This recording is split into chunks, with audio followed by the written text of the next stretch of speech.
2008 წლის აგვისტოს ომის 18 წლისთავთან დაკავშირებით ბოლო პერიოდში გაკეთებულმა არაერთმა განცხადებამ და შეფასებამ საზოგადოებაში სერიოზული დისკუსია გამოიწვია. განსაკუთრებით საყურადღებო იყო ცდილობები 2008 წლის მოვლენების შეფასებასთან ერთად ერეკლე მეორის ისტორიული გადაწყვეტილებების დღევანდელი პოლიტიკური და იდეოლოგიური პოზიციებიდან განხილულიყო. სწორედ ამ განცხადებებისა და მათ ერთგულ განვითარებული დისკუსიის ფონზე აუცილებლად მემაჩნია ისტორიული და დღევანდელი რეალობის გათვალისწინებით ვიმსჯელოთ სახელმწიფო ინტერესებზე, საქართველოს წინაშე გარ გამოწვევებსა და იმ გადაწყვეტილებებზე, რომლებიც ჩვენი ქვეყნის ბედს განსაზღვრავდა და განსაზღვრავს. დავიწყოთ იმით, რომ როგორც დასაბამიდან, მას შემდეგ რაც სახელმწიფოები ჩამოყალიბდა, ისე დღესაც თითოეული სახელმწიფო პირველის ხოლისა საკუთარი ეროვნული ინტერესების შესაბამისად მოქმედებს. ამიტომ არავის უნდა კონდეს ილუზია, რომ ერთი სახელმწიფო მეორის საკეთილდღეოდ იღწვის და საკუთარ ინტერესებს მის სასარგებლოდ თმობს. სწორედ ასეთია რეალობა, რომელიც საერთაშორისო პოლიტიკას უდევს საფუძვლად. სახელმწიფოები ცდილობენ ერთმანეთთან ურთიერთობების საკუთარი ინტერესების გასატარებლად და გასაძლიერებლად გამოიყენონ. ზოგჯერ ეს თანამშრომლობის ფორმით ხდება, ზოგჯერ კი იძულებით, პოლიტიკური, ეკონომიკური თუ სხვა სახის გავლენის მეშვეობით. ასეთია საერთაშორისო ურთიერთობების ერთ-ერთი ფუნდამენტური პრინციპი. ფორმულა გამონაკლისების გარეშე, რომელიც სახელმწიფოთა არსებობის მთელი ისტორიის განმავლობაში მოქმედებს. აქედან გამომდინარე, გვინდა ეს თუ არა, ამ რეალობას უნდა შევეგუოთ და საერთაშორისო პოლიტიკას ილუზიების გარეშე შევხედოთ, რადგან სახელმწიფოები მეგობრობენ, თანამშრომლობენ და პარტნიორობენ იქ და მაშინ, სადაც და როდესაც ეს მათ ინტერესებს შეესაბამება. ამ მოცემულობის გათვალისწინებით თუ ჩვენს წარსულს, კონკრეტულად კი იმ პერიოდს გადავავლებთ თვალს, როდესაც ერეკლე მეორეს უმნიშვნელოვანესი გადაწყვეტილების მიღება უწევდა, ნათლად დავინახავთ იმ უმძიმეს ტრაგიკულ მდგომარეობას, რომელშიც მაშინ ჩვენი ქვეყანა და ხალხი იმყოფებოდა. მრავალწლიანი და უმძიმესი დაპირისპირებების შედეგად სპარსეთთან, ოსმალეთთან და სხვა სახელმწიფოებთან, არა მხოლოდ ქართული სახელმწიფო, არამედ თვით ქართველი ერი იდგა განადგურების რეალური საფრთხის წინაშე. საქართველო მუდმივი თავდასხმების, ომებისა და პოლიტიკური წინახის პირობებში არსებობდა, რაც ქვეყნის სახელმწიფოებრივი და დემოგრაფიულ მომავალს კითხვის ნიშნის ქვეშ აყენებდა.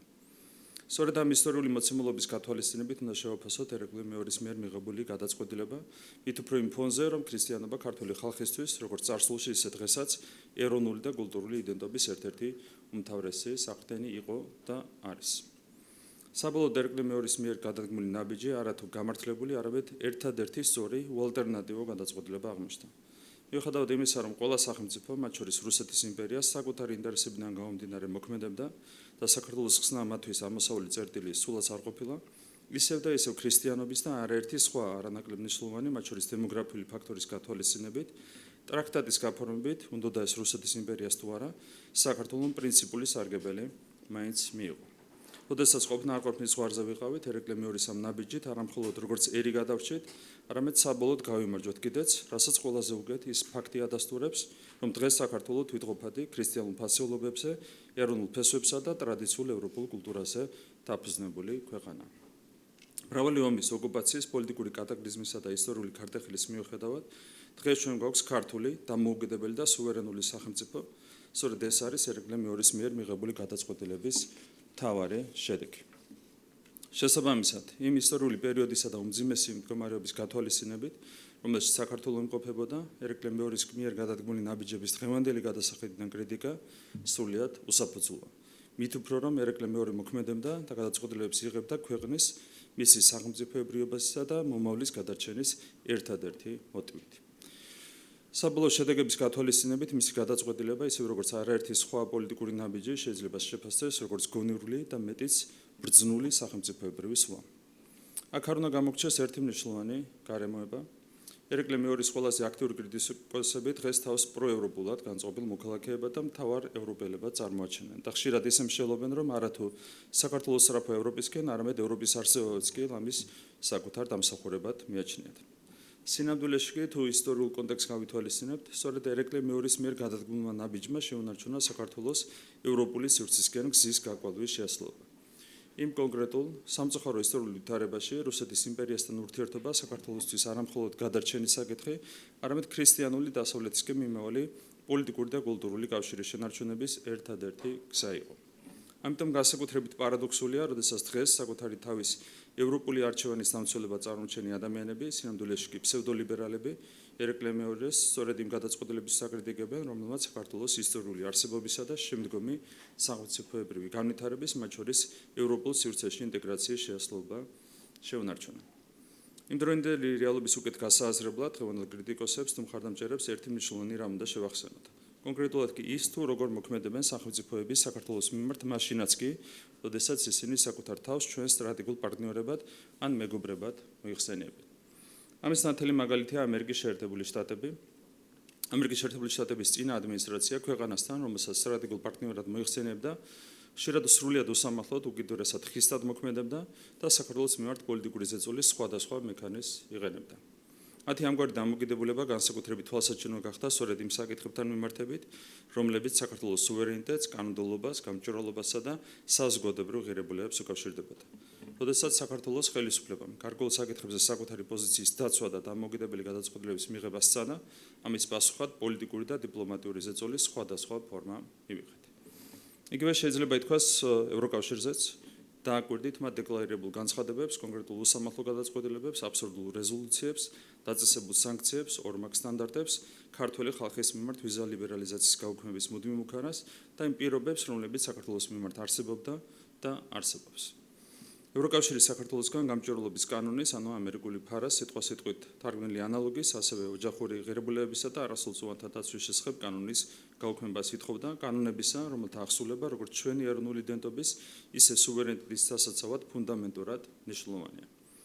ამავდროულად საჯაროდ ითხოვდნენ და დღესაც ითხოვენ რუსეთისთვის დაწესებულ სანქციებზე საქართველოს მიერთებას, რაც საქართველოს ეკონომიკისთვის დამანგრეველი შედეგების მომტანი იქნებოდა. რას თავარია, 2022 წელს უკრაინაში ომის დაწყების შემდეგ, როგორც ამერიკის შეერთებული შტატების წინა ადმინისტრაციამ, ისე ევროპელმა ბიუროკრატებმა და ლიდერებმა პირდაპირ თუ ირიბად არაერთხელ მოითხოვეს საქართველოს მიერ რუსეთის წინააღმდეგ მეორე ფრონტის გახსნა, რითაც არათუ ჩვენი ქვეყნის სუვერენიტეტის, ეროვნული იდენტობის და ეკონომიკის, არამედ ზოგადად საქართველოს ყოფნა-არყოფნის საკითხი დააყენეს დღის წესრიგში. სწორედ ასეთია დღეს ევროპული ბიუროკრატიის პოლიტიკა. როდესაც ამ ყველაფერს ერთობლიობაში შევხედავთ, კიდევ უფრო ნათლად გამოჩნდება, რომ ევროკავშირის კონკრეტული სახელმწიფოები და ინსტიტუტები, რომლებიც არაფორმალური ოლიგარქიული ძალების გავლენას განიცდიან, უპირველეს ყოვლისა, მიღებული დავალებების და საკუთარი პოლიტიკური ინტერესების შესაბამისად მოქმედებენ. აქ თავი არის არა ის, ვეთანხმებით თუ არა კონკრეტულ პოლიტიკურ გადაწყვეტილებებს, არამედ ის, რომ ამ მაგალითებით კიდევ ერთხელ ნათლად დასტურდება სახელმწიფოთა ქცევის თავარი პრინციპი. ნებისმიერი სახელმწიფო პირველ რიგში საკუთარი ინტერესებიდან გამომდინარე მოქმედებს. ამ ყველაფრის შედეგად კი ჩნდება რიტორიკული კითხვა. შეიძლება თუ არა გქონდეს ილუზია, რომ რომელიმე სახელმწიფო, მაგალითად ამერიკის შეერთებული შტატები, ევროკავშირის ქვეყნები, რუსეთი თუ რომელიმე სხვა ძალა, საქართველოს საკეთილდღეოდ საკუთარი ინტერესების წინააღმდეგ იმოქმედებს. პასუხი რა თქმა უნდა ძალსახაა. საქართველოს კეთილდღეობაზე პირველ რიგში ქართულმა სახელმწიფომ, ხელისუფლებამ და ქართულმა ხალხმა უნდა იზრუნოს, რადგან ჩვენ გასაკეთებელს ჩვენ ნაცვლად სხვა არ გააკეთებს. სხვა სახელმწიფოებისგან ჩვენი ეროვნული ინტერესების დაცვას ვერ მოვითხოვთ, რადგან ყველა სახელმწიფოსთვის პრიორიტეტი საკუთარი ეროვნული ინტერესებია. როგორც საქართველოს უნდა იზრუნოს საკუთარ სახელმწიფოებრივ ინტერესებზე, ისევე ზრუნავდნენ და ზრუნავენ საკუთარ ინტერესებზე რუსეთი, ამერიკის შეერთებული შტატები, ევროკავშირის ქვეყნები და მსოფლიოს ნებისმიერი სხვა სახელმწიფო. ასეთი იყო და დღესაც ასეთია საერთაშორისო პოლიტიკის რეალობა. ამ კუთხით გამონაკლისები არ არსებობს, ამიტომ სწორედ ამ რეალობის გათვალისწინებით უნდა ვიმსჯელოთ როგორც დღევანდელობაზე, ისე ჩვენ ისტორიულ წარსულზე. ამ თვალსაზრისით დღევანდელობაზე საუბრისას ეტალონურ მაგალითად შეიძლება განვიხილოთ სააკაშვილის ხელისუფლება და 2008 წლის რუსეთ-საქართველოს ომი, რომელიც ნათელი მაგალითია იმისა, თუ როგორი ჯოჯოხეთი შეიძლება მოუწყოს საკუთარ ქვეყანას და ხალხს, როდესაც ხელისუფლება არა საკუთარ ქვეყანაზე და ხალხზე, არამედ გარე ძალების ინტერესებზე ზრუნავს და მათი პოლიტიკის შესაბამისად მუშაობს. 2008 წელს რუსეთის საკუთარი უხეში პოლიტიკური ინტერესებიდან გამომდინარე მოქმედებდა, რაც ჩვენთვის კატეგორიულად მიუღებელია, რადგან ამ პროცესს ჩვენი ქვეყნის ტერიტორიების 20%-ის ოკუპაცია და მათი მხრიდან საქართველოს ისტორიული კუთხეების დამოუკიდებლობის აღიარება მოხდა. თუმცა ცალკე საკითხია, რას და რატომ აკეთებდა სააკაშვილის ხელისუფლება, რომელიც როგორც უკვე არაერთხელ დადასტურდა, მაშინაც და დღესაც არა სახელმწიფოებრივი, არამედ გარე ძალების დავალებით და მათი ინტერესების შესაბამისად მოქმედებდა და მოქმედებს.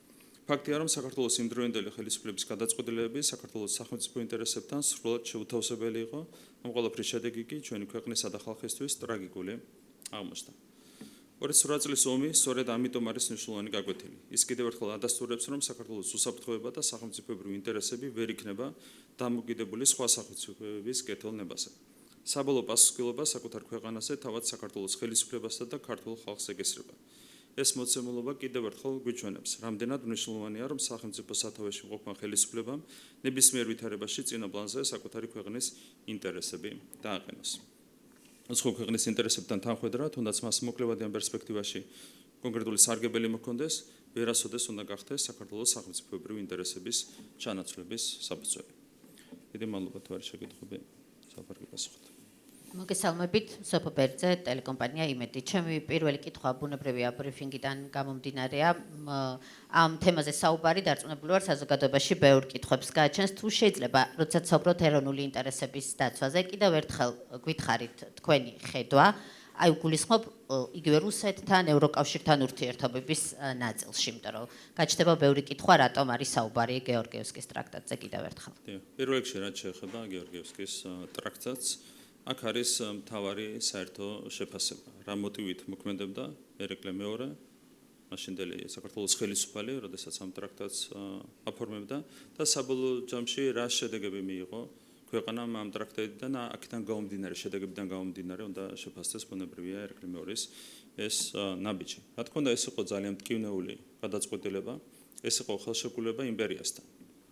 რუსეთის იმპერია იყო იმპერია საკუთარი პოლიტიკური ინტერესებით, სუბიექტური პოლიტიკური ინტერესებით და სრახვებით. აქედან გამომდინარე, რა თქმა უნდა, ერეკლე მეორეს რისკებიც ჰქონდა გათვლილი.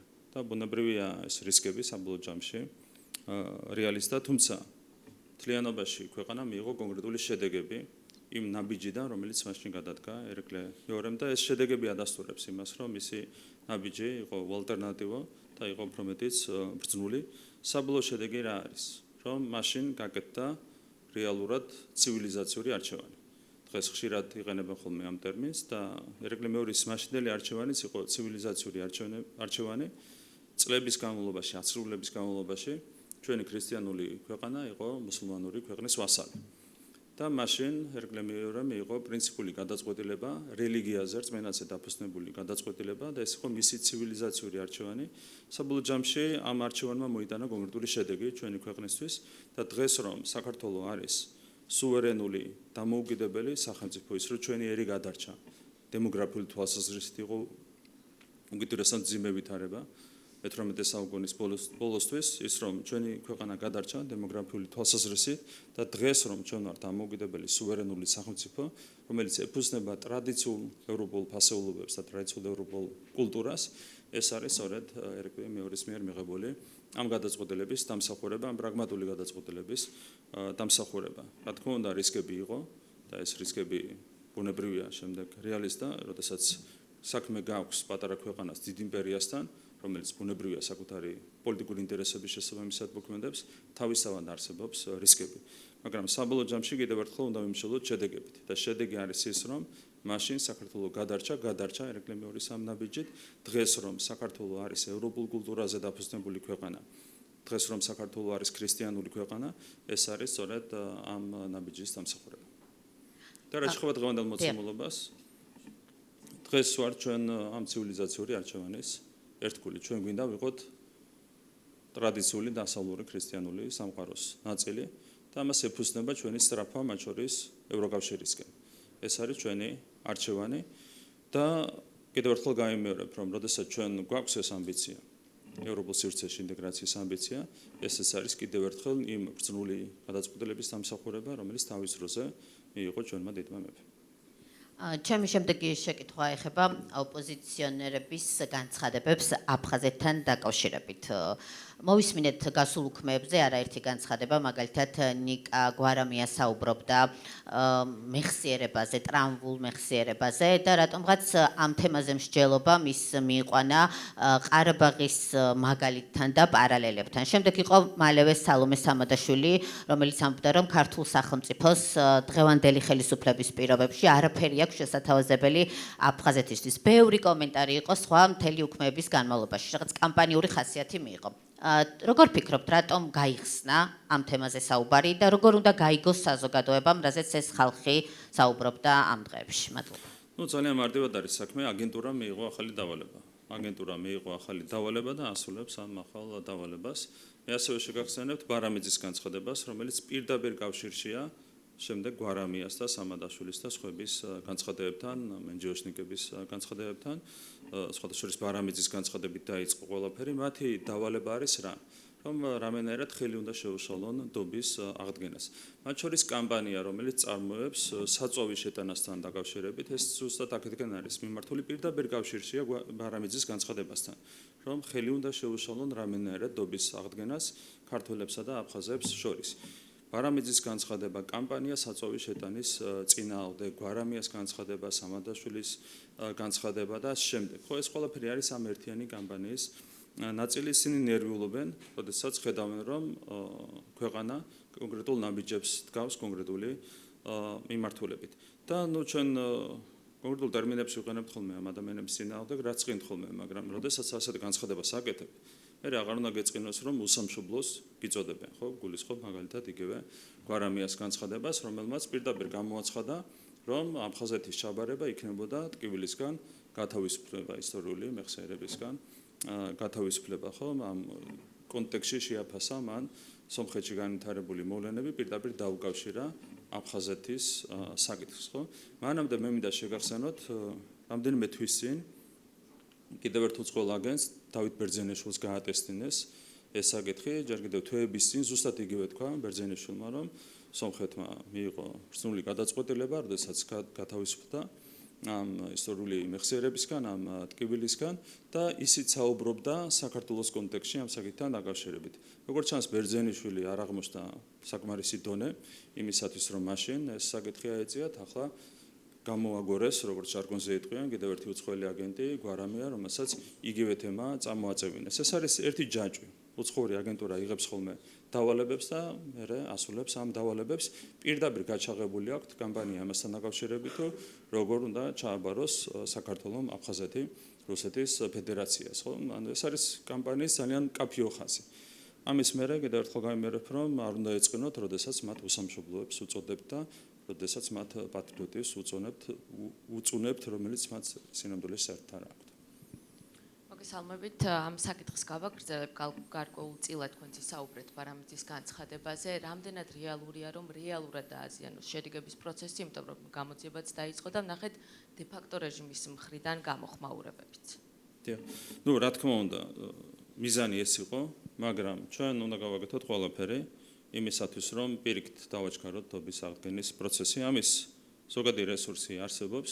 როგორც არ უნდა წადონ უცხოელმა აგენტებმა ამ პროცესის დაზიანება, ჩვენ მაქსიმუმი უნდა გავაკეთოთ ამ მიმართულებით. სახელმწიფოს აქვს კაფიო პოლიტიკა, ჩვენ გვაქვს დამტკიცებული ჩვენი პოლიტიკა ამ მიმართულებით, მათ შორის მიღებული გვაქვს კანონმდებლობა, რომელსაც ეწოდება ნაბიჯი უკეთესი მომავლისკენ, წლების წინ, რამდენიმე წლის წინ დამტკიცდა ეს კანონმდებლობა, რომელიც ითვალისწინებს კონკრეტულ ნაბიჯებს, მათ შორის აფხაზეთში მცხოვრები მოსახლეობის სასარგებლოდ, მათი სამედიცინო მომსახურებით უზრუნველყოფას და ასე შემდეგ.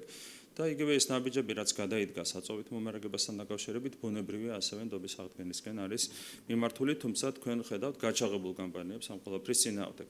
უცხოურ აგენტურას აქვს თავისი ამოცანა, ხელი შეუშალონ დობის აღდგენას, ჩვენ გვაქვს ჩვენი ამოცანა, რომ ხელი შევუწყოთ პირიქით დობის აღდგენას, რა თქმა უნდა, ჩვენი პოლიტიკა მიმართულებით იქნება სრულიად თანმიმდევრული და პრინციპული.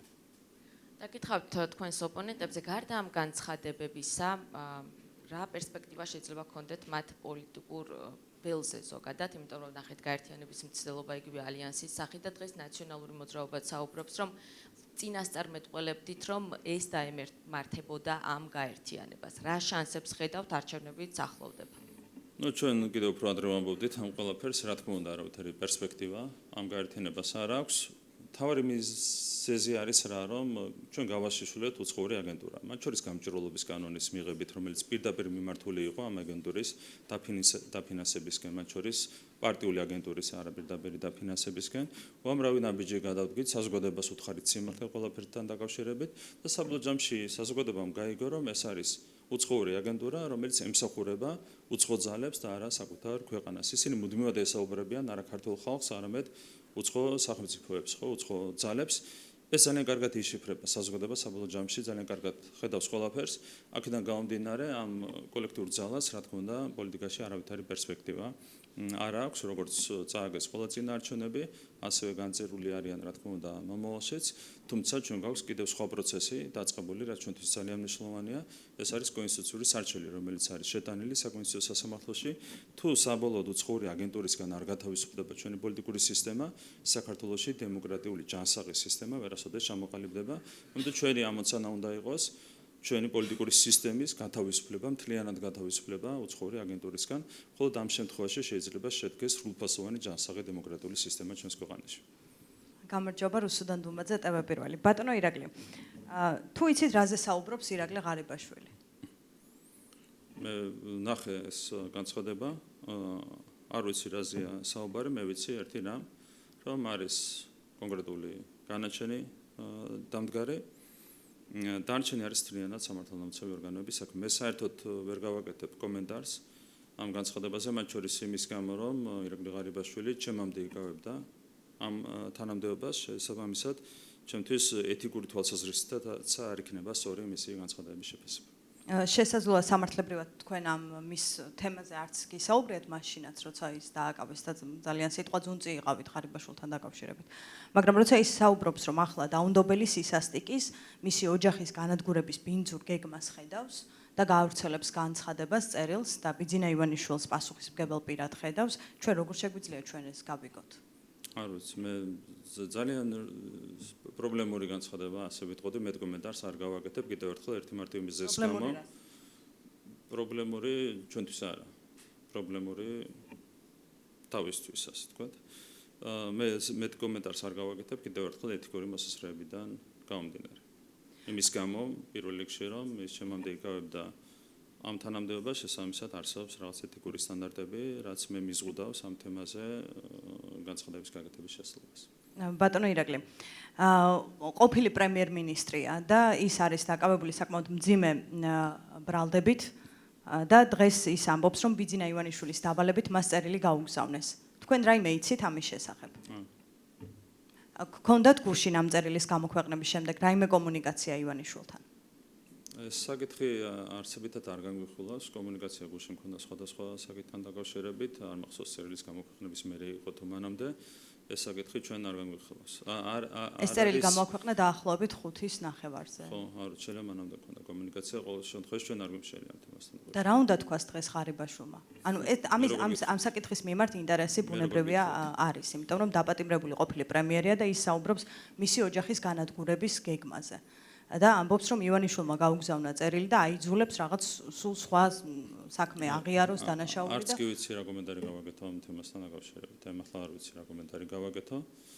თქვენ შეგიძლიათ დაინტერესდეთ, მე არ ვიცი, ახლა არ ვიცი რა კომენტარი შეგავაკეთეთ. არა, რა თქმა უნდა, ზოგადად ყველაფერი საინტერესოა, მაგრამ ამ გუშინდელ წერილზე და პერსპექტიულ გაგრძელებაზე რა კომენტარი შეიძლება გავაკეთო, არ ვიცი. თქვენს ინტერესში არ შედის, რომ ყოფილი მაღალი თანამდებობის პირი, მისი ოჯახი და მისი უსაფრთხოება იყოს დაცული? რა თქმა უნდა, დაცულია. იყოს კი არა, დაცულია. და ის პირიქით საუბრობს, რომ ამის რისკები არსებობს და ეს ალაპარაკებს. მე გარანტიას ვიძლევი, რომ ეს უსაფრთხოება დაცულია და ამიტომ არის ჩემთვის გაუგებარი ეს წერილი, რაც გუშინ გამოქვეყნდა, განცხადება, რაც გუშინ გამოქვეყნდა, რა თქმა უნდა, თავიდან ბოლომდე, როგორც მისი, ისე მისი ოჯახის უსაფრთხოება არის დაცული, ბუნებრივია. ეს არის ზოგადად სახელმწიფოს პასუხისმგებლობა. თქვენ პირადად ხართ ამ პროცესში ჩართული, აკონტროლებთ თუ უბრალოდ ინფორმაციის დონეზე იცით? სახელმწიფოს აქვს პასუხისმგებლობა დაიცვა საკუთარი მოქალაქეების უსაფრთხოება. და ამ შემთხვევაშიც უსაფრთხოება არის დაცული, ეს არის სახელმწიფოს ზოგადი პასუხისმგებლობა. თქვენ გარანტიას იძლევით, როგორც პრემიერი, რომ ყოფილი მაღალ ჩინოსნის ოჯახის და მისი უსაფრთხოება იქნება დაცული? ოჯახის უსაფრთხოება რატო უნდა იდგეს რისკის ქვეშ? აი თქვენ შეგიძლიათ ხედავს თვითონ რისკებს, მე თქვენ გეკითხებით, თქვენ იძლევით თუ არა გარანტიას? რაიმე თეორიული ვარიანტი შეგიძლიათ წარმოიდგინოთ, რომ რატო შეიძლება შეიქმნას ირაკლი ღარიბაშვილის ოჯახს საფრთხე. თეორია კი არა, მე პირიქით ამაზე კითხვა მაქვს, რატომ შეიძლება რა მოხდა? მე ვერ წარმომიდგენია რა რისკი შეიძლება არსებობდეს. ან თეორიულადაც კი ვერ წარმომიდგენია, ხვდებით რაც მაგსაუბრობ. და რა კიღა ის საუბრობს, რომ ეს თეორიული რისკი ამან გააჩინა ხომ მისმა განცხადებამ. ამიტომ გეკითხებით, თქვენ პირადად ამის შემდეგ უზრუნველყოფთან იძლევით გარანტიას, რომ თქვენ პირადად დაიცავთ მის მისი ოჯახის უსაფრთხოებას. ყურადღებას მიაქცევთ ან დაინტერესდებით? კიდევ ერთხელ გამიმერებ, რომ თეორიულ რისკსაც კი ვერ ხედავ. ანუ თვითონ რაზეც არის საუბრობთ ამ საუბარი, რისკებზე, ხო და რაზეც ბატონო არის საუბარი ამ განცხადებაში. ასეთ თეორიულ რისკსაც ვერ ხედავ. ეს არის რაც შემიძლია გითხრათ ამასთან დაკავშირებით. ანუ თეორიულად შეგიძლიათ წარმოვიდგინოთ რა რისკზე შეიძლება იყოს საუბარი, აბსურდია. რატომ არის თეორიულად რისკი, რატომ არის გამორიცხული? თვითონ საუბრობს ამაზე და თუ თვითონ საუბრობს, რომ მისი ოჯახის განადგურების გეგმა არსებობს და მე ყველაფერი ვცადე და გავაკეთე, რომ ეს ნაბიჯი არ გადამედგა. თეორიულად ჩემთვის ალბათ უფრო ის იყო წარმოუდგენელი, რომ ბიძინა ივანიშვილს ასე ღიად უპირისპირდება ირაკლი ღარიბაშვილი და რა კიღა, ესეც კი უკვე ფაქტია. ამიტომ თეორიულად არც ის არის გამორიცხული, რომ მისი ოჯახის უსაფრთხოება იდგეს რისკის ქვეშ. არავითარი თქვენ ამ რისკებს ვერ ხედავთ, გამორიცხავთ და სამომავლოდაც გამორიცხავთ, ხო? კი არ გედავებით, უბრალოდ მაინტერესებს, თქვენთვის გამორიცხულია ასეთი რისკი. ნახეთ, აქ ადრესატი იყო ბიძინა ივანიშვილი, ხელისუფლება, ხო ასეა? ხო ასე ჩანს. მე კიდევ ერთხელ სვამარდი ვკითხვას, რა თეორიული რისკი შეიძლება იყოს, რა ინტერესი უნდა ქონდეს ვინმეს და რა თეორიული რისკი შეიძლება არსებობდეს, არავითარი. აი მარტივ პასუხი მაქვს ამას. რა ახალ საქმეზეა საუბარი? აი ამ წერილში როცა მას თავაზობენ, რომ ამ დრომდე უცნობი კორუფციული დანაშაული აღიარეს. არ ვიცი, ეს არის სამართალდამცავი წყობების საქმე. ისინი გაგცემენ ამ ყველაფერთან დაკავშირებით პასუხს, თუ რაიმე სხვა საქმე არსებობს, მათგან შეგიძლიათ ეს ინფორმაცია მიიღოთ. ანუ ეს თლიანად მათი საქმეა. კი ბატონო, თქვენ არ მოგიკითხავთ გუშინ? ნახეთ, სამართალდამცავი წყობების საქმიანობაში ჭარბი ჩარევა არ ვარგა. შესაბამისად, ან თუ იძულება ხდება ყოფილი პრემიერის მიმართ, თუ იძულება ხდება რომ რამე საქმეზე, რამე დანაშაული მან აღიაროს, თქვენ არ დაინტერესებულ ხართ. აი, შეგვიძლია ამითაც დავინტერესდეთ, მაგრამ ჩვენ გვაქვს რწმენა სამართალდამცავი ორგანოების საქმიანობაში, ხო? რომ ისინი კეთილსინდისიერად მოქმედებენ, თუ რაიმე ნიშნები იქნება სხვა დანაშაულის, ისინი არიან ამაზე პასუხისმგებელი და რას თავარია. ეს საზოგადოებისთვის გამჭვირვალეა. თუ რაიმე ახალი ბრალი იქნება მაგალითად წაყენებული, არ ვიცი აქ რაზეა საუბარი კონკრეტულად, თუ მაგალითად ახალი ბრალი იქნება წაყენებული კონკრეტული პირისთვის, ეს გამჭვირვალეა და საზოგადოება გაიგებს ამ ყველაფერთან დაკავშირებით. ვერაფერი ვერ დაიმალება. ეს არის თავარი და თქვენ შეგიძლიათ ამას ალგორითმი მიადევნოთ. თქვენ ამ ახალ ბრალზე არაფერი იცით? არა, მე ამ ეტაპზე არანაირი ინფორმაცია არ აქვს. და ეს შეგნებულად ჭარბად არ ვინტერესდები ხოლმე ასეთი საკითხებით იმისათვის, რომ რაღაც ზედმეტი გავლენის ქვეშ არ მოექციეს ესა თუ ის სამართალდამცავი ორგანო. ხო, სამართალდამცავი ორგანოებმა არსებითაც საკუთარი პასუხისმგებლობით უნდა იმოქმედონ. და ბიძინა ივანიშვილთან კომუნიკაციაზე საუბრობდით გუშინ დღის მეორე ნახევარზე, ანუ ნახევარში, ამაზე არ გისაუბრიათ, მას არაფერი უთქვამს ღარიბაშვილზე, ან შეიძლება მაგის მერე არ გქონია კომუნიკაცია, შეიძლება მანამდე იყოს კომუნიკაცია. შეგიძლიათ გაიხსენოთ დღის მეორე ნახევარი იყო თუ პირველი? ხუთის მერე იყო და ხუთამდე, არ ვიცი. გადავამოწმეთ ანუ არ გისაუბრიათ. იმიტომ რომ გუშინ მაგალითად ამ წერილის გამოქვეყნების ხუთის მერე სავარაუდოდ არ მისაუბრია, ხო, ალბათ ასე იქნება. კი ბატონო.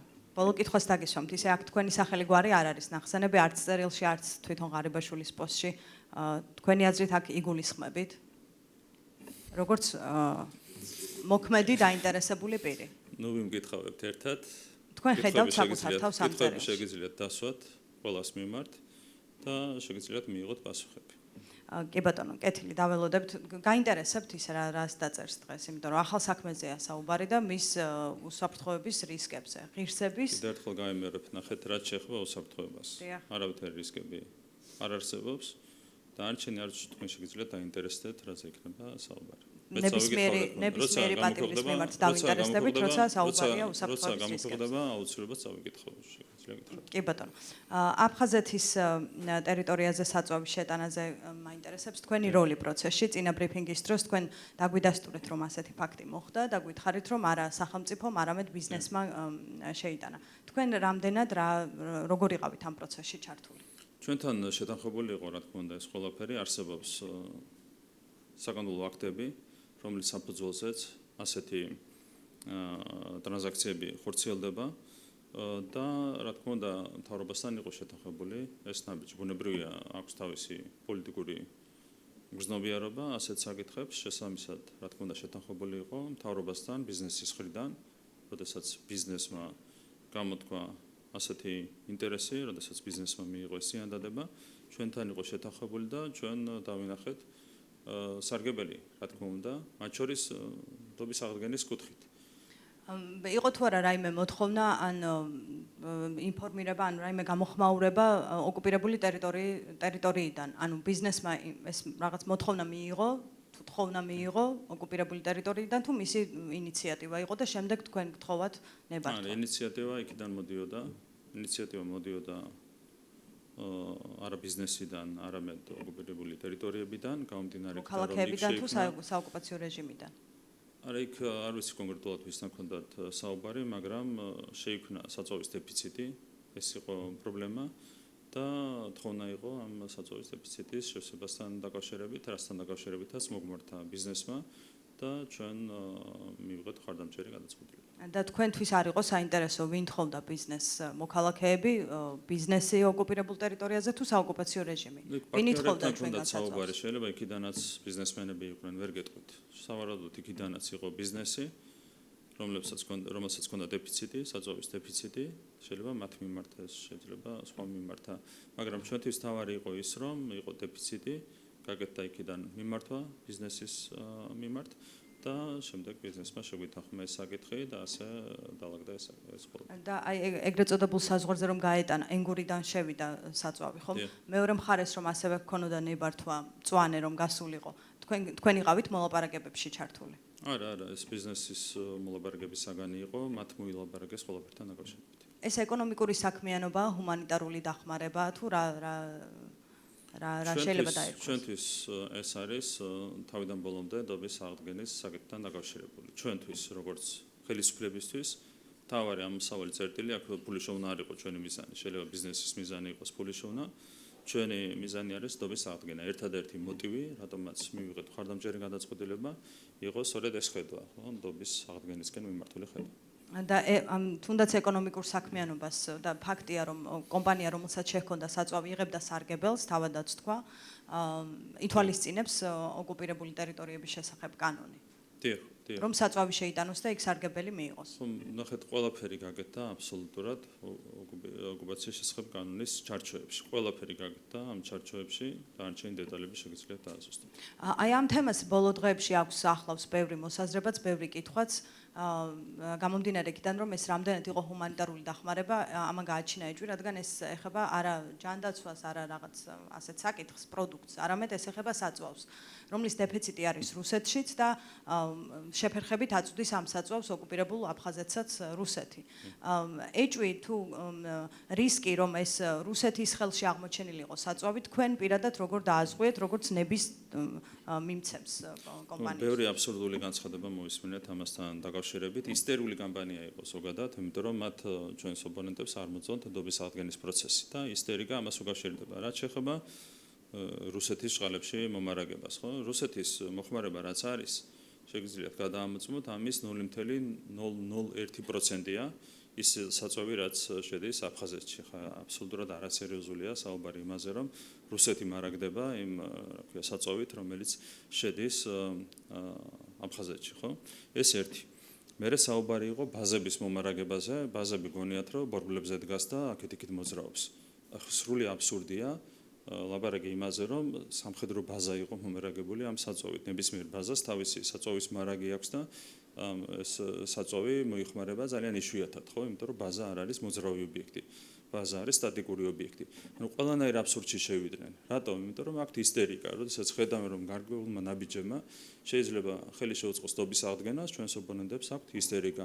ამიტომ გამოაგორეს ბოდიში კიდევ ერთხელ ჟარგონისთვის გამოიყვანეს თქვენი პარტაქტივი ბარამიძე და გააკეთებინეს განცხადება იმასთან დაკავშირებით, რომ თითქოს მასობრივად ხდებოდა ტყვეების დახვრეტა ქართველების მიერ აფხაზეთში, ხო? ყველაფერი ამას ემსახურება. ან ეს მთელი კამპანია, ისტერიული კამპანია, საწვავის შეტანის წინააღმდეგ, ზუსტად იგივე მიზანს ემსახურება, რა მიზანსაც ემსახურებოდა კიდევ ერთი უცხოელი აგენტის პარამეძის განცხადება იგივე თემასთან დაკავშირებით. თუმცა მე გკითხეთ რისკებზე, ეს რისკები ან რაიმე საფრთხე თქვენ დაინახეთ, როცა ნებართვისთვის გთხოვდათ კომპანია? როდესაც საუბარია რუსეთის მოხმარების 0.001%-ზე. რა თქმა უნდა, ბატონო ირაკლი, ამას კი არ საუბარი. შესაძლოა ამით იყოს დაინტერესებული რუსეთი. ყოფნაზე კი არ არის საუბარი.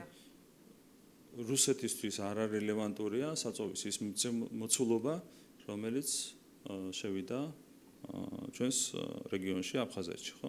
ანუ არარელევანტური მოცულობაა საერთოდ და მე თვითონვე მივხვდნენ ამას. და გვარამია, რომელიც შეიძლება ბარამიძეზე ცოტა უფრო ჭკვიანია, გამოვიდა თქვა, რომ რუსეთს კი არ ვამარაგებდით, მივხვდა რომ სისულელე იყო ეს. მე თქვა, რომ ბაზა ამარაგდებოდა აქედან და ბაზა ხო, თუმცა გვარამია სულელი, ისეთივე სულელი აღმოჩნდა, როგორც ბარამიძე, იმიტომ რომ გვარამიასაც გონია, რომ ბორბლებზე დგას ბაზა და აქეთ-იქით გადაადგილდება ბენზინით. ნუ აბსურდში არიან შესული, აბსურდულია ყველა განცხადება, რაც უკავშირდება. არც მეორეზე, თქვენს მე პასუხობ მაგაზე, რომ როდესაც ან თუ მოიკითხეთ, ბარემ დავასრულებ, ან თუ მოიკითხეთ, როცა გადაიტანეს საწვავი, მივიდა თუ არა ის ადრესატამდე. პოზიტიური გამოხმაურება არის ოკუპირებული აფხაზეთი. სადაც ასულიყო. და რაც შეეხება ჰუმანიტარულ მხარეს, ამაზეც დასვით კითხვა, ხო, სამოწყופო არ მარაგდება და თქვენ ერთი წამი წარმოედგინეთ საქართველოში, ღმერთმა დაგვიფაროს, ცარიელი ბენზინგასამართი სადგურები. როგორი ჰუმანიტარული ეფექტი ექნება ამ ყველაფერს.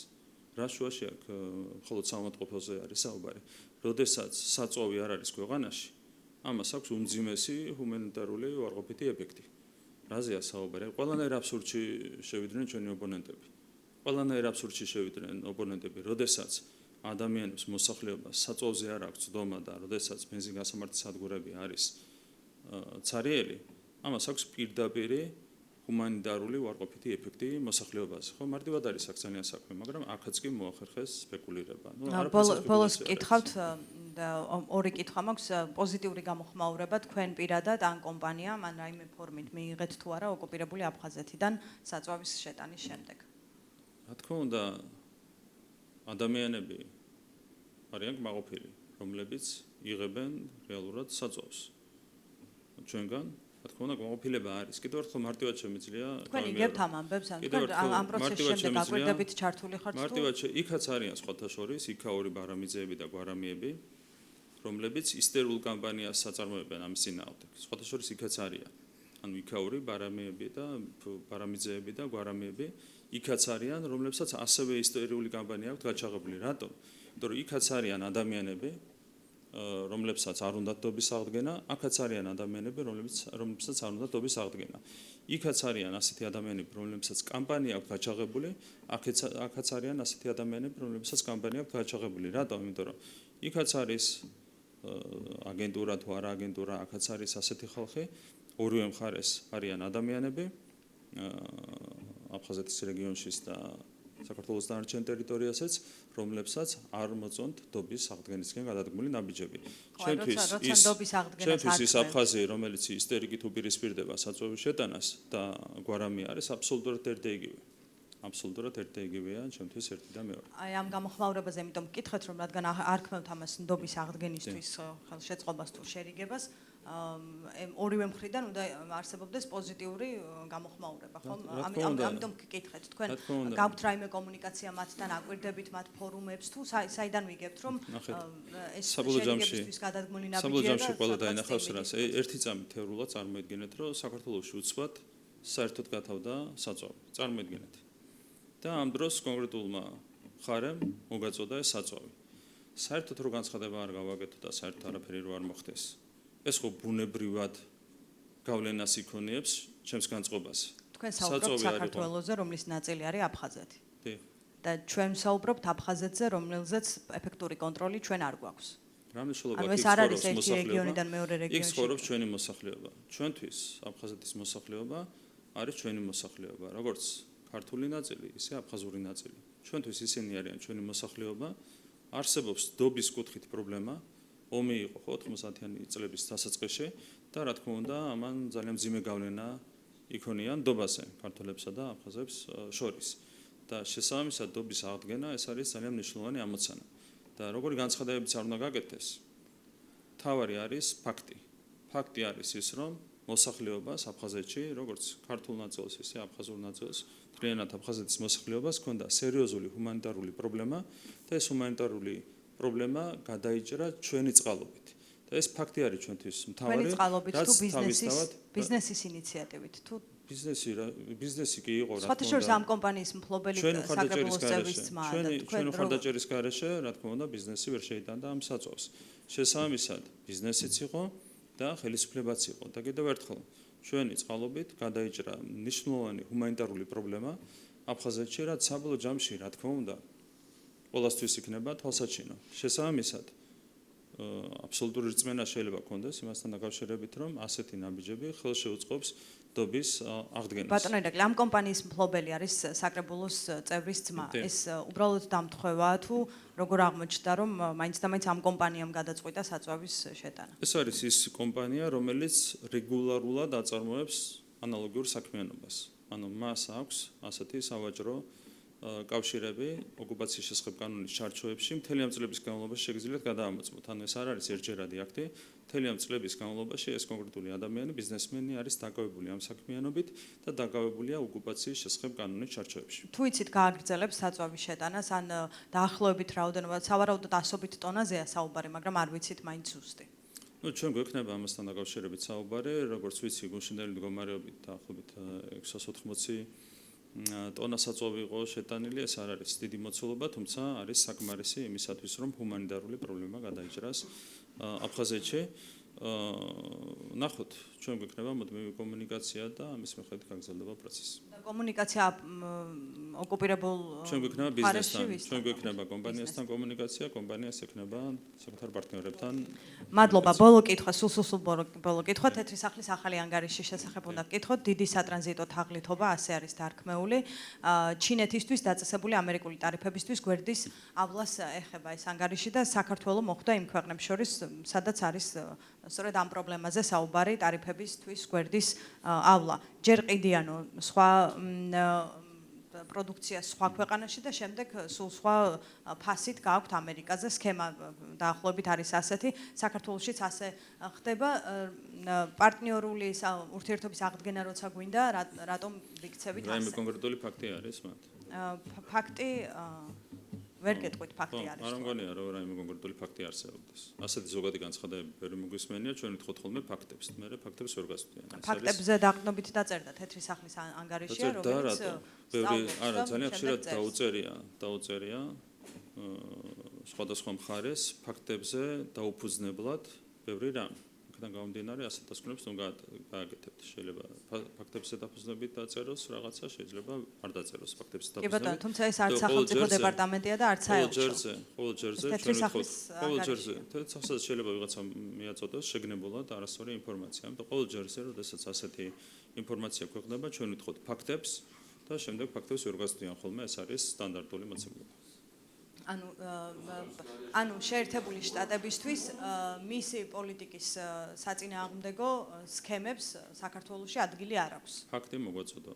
ჩვენ ყველაფერს ვაკეთებთ იმისათვის, რომ არავითარი სქემა ქვეყანაში არ არსებობდეს. ნებისმიერ საკითხთან დაკავშირებით მოგვაწოდონ ფაქტი თუ იქნება, რეაგირებაც გვექნება.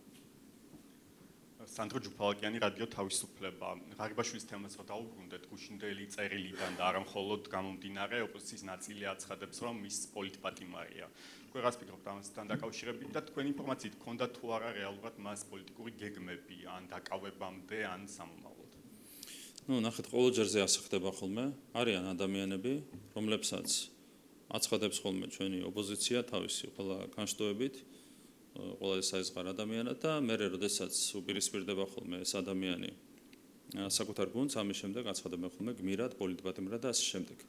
ანუ ეს ძალიან მარტივი სქემაა და ჩვენთვის ეს სქემა რა თქმა უნდა საინტერესო არ არის. მე მინდა შეგახსენოთ კონკრეტული სახელები და გვარები, ხო? რა ვიცი, აღარ ჩამოყვები ყველას, მაგრამ ადამიანები ყავდათ გამოცხადებული ყველაზე საიზღარ პოლიტიკოსებად და შემდეგ თქვენ ეთერებში დადიან, გმირებად გამოაცხადეთ, პოლიტპატიმრებად გამოაცხადეთ და ყველაზე საყვარელ პოლიტიკოსებად გამოაცხადეთ ასეთი ადამიანები. ხო, უამრავი ასეთი.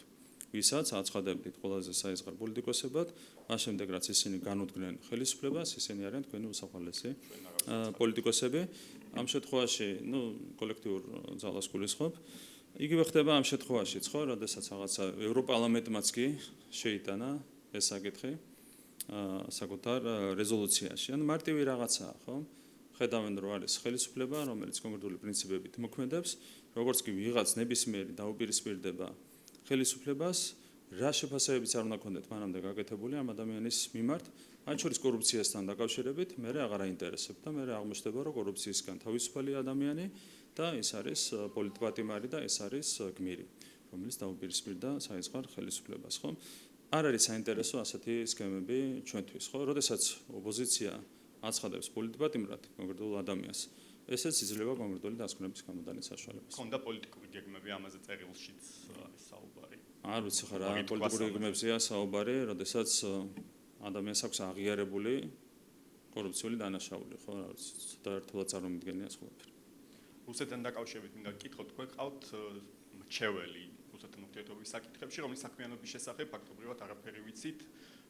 ზურაბ ბაბაშიძისგან განსხვავებით, როდესაც მაგალითად ის ხვდებოდა კარასინს, პირველ ეტაპზე ყოველ შემთხვევაში ცელ ანგარიშს აბარებდა, ასე ვთქვათ, საზოგადოებას. ბატონი ქაჯაია თუ ხვდება რუსეთის წარმომადგენლებს კარასინს ან სხვებს და რატომ არ ვიცით ამის შესახებ? განახლებული ინფორმაცია როგორც ჩანს არ გაქვთ, ამ ეტაპზე ვაკანტურია ეს ადგილი, ბატონმა ქაჯაიამ სხვა სფეროში გადაინაცვლა და საკუთარი ნებით დატოვა ეს თანამდებობა, დღეს ვაკანტურია ეს ადგილი. კი ბატონო, და საწვავთან დაკავშირებით თქვენ ძალიან რომ მოგვარდა ეს საკითხი, თუმცა გალში და სხვა ქალაქებშიც კვლავ შეინიშნება დეფიციტი. ამან უფრო მეტად გაამძაფრა ეს კითხვები თუ სათქმის ეს საწვავი და თუ გაგრძელდება ეს პროცესი, რადგან ერთ-ერთმა კომპანიამ თქვა რომ აღარ მიაწვდის სოლიდუს საწვავს.